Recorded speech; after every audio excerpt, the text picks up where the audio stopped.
Most businesses never break $1 million in revenue, and here's why you should stay away from them. You heard it right. Doesn't matter how long they've been in business, how hard they work, or how passionate they are, they get stuck. But you know what's even crazier? I see this every single week. I talk to owners doing 900,000 to maybe 1.5 million, and they all say the same thing.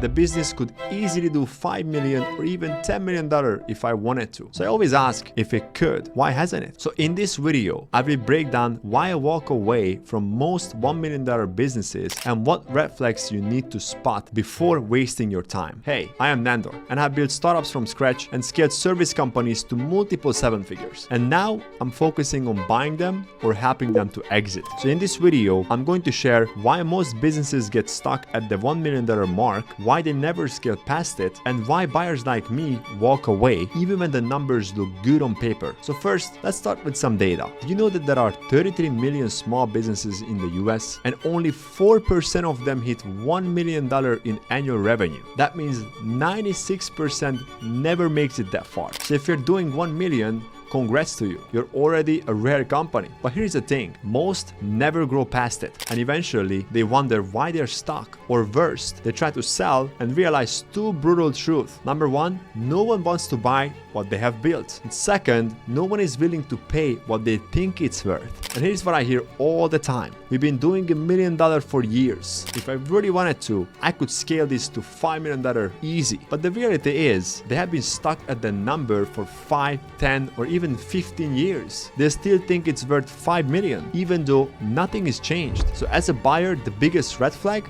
they are the business. They are the estimator, the manager, the salesperson, the firefighter, the bottleneck. They build themselves a job, not a company. Now, there are two big reasons these businesses never break through $1 million in revenue. Reason one is lack of trust. They don't trust anyone to do it like they do. They've worn every hat for so long, they can't let that go. And I get it. When you have been at it for 20 plus years, trust is a muscle you have never had to use. But that's exactly why they're stuck. The second reason, ego and lack of knowledge. They have built something real, no question, but their ego tells them it's worth 10 times of their revenue, even though it's owner dependent, has no system, and stops working when they do. Buyers aren't just buying cash flow. Buyers are buying freedom. And if you're the business, there's nothing to buy but your job. I wanted to tell you a quick story, something that just happened. I recently spoke to a business owner who at first was super hesitant to share anything. Everything felt secretive. Like I was asking for the code to his safe. Eventually, he told me he was doing around $1.5 million in revenue. At the moment he said it, you could tell he was proud, but not just proud of the revenue. He was so proud of the fact that he's doing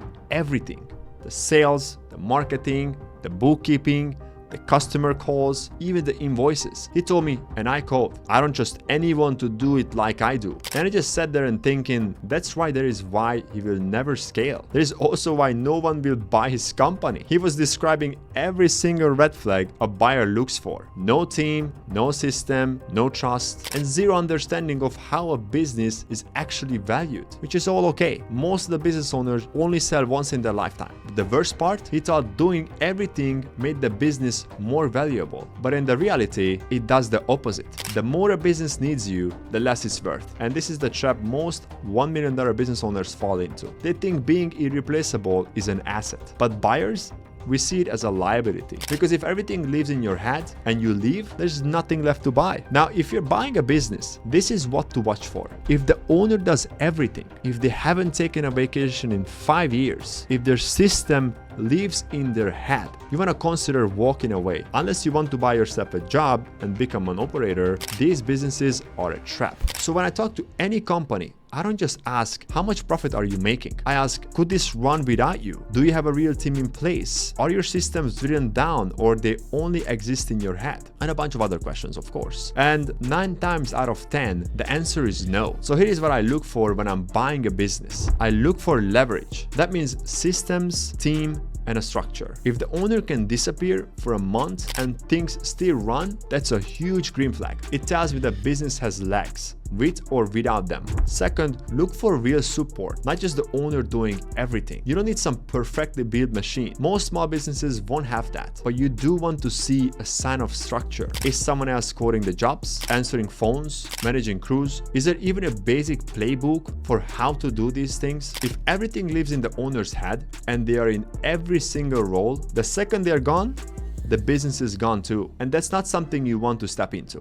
And number 3, ask the right questions early. Don't waste your time on fluff. Get straight to it. Who is in charge when you're not here? When is the last time you took a vacation? What happens if you're gone for a week? Their answers will tell you how replaceable they are and how real the business actually is. Lastly, don't be afraid to walk. The wrong business will drain you time, energy, and money. The right one should give you leverage and freedom, not trap you in operations. And if it doesn't feel like that from day one, keep moving. There's a lot of them out there. You want to know the widest part? Most $1 million business owners I talk to have more stress than a $10 million business owners because they are the business. They carry the entire thing on their back. Then wonder why no one wants to buy it. But here is the truth. If your business is not scalable, it's not sellable. So whether you're building to exit or buying your first company, remember this. Cash flow is just a number. Freedom is the goal. Thanks for watching. And if you're buying, building, or selling, stick around. I got a lot more coming. Take care. See you in the next one.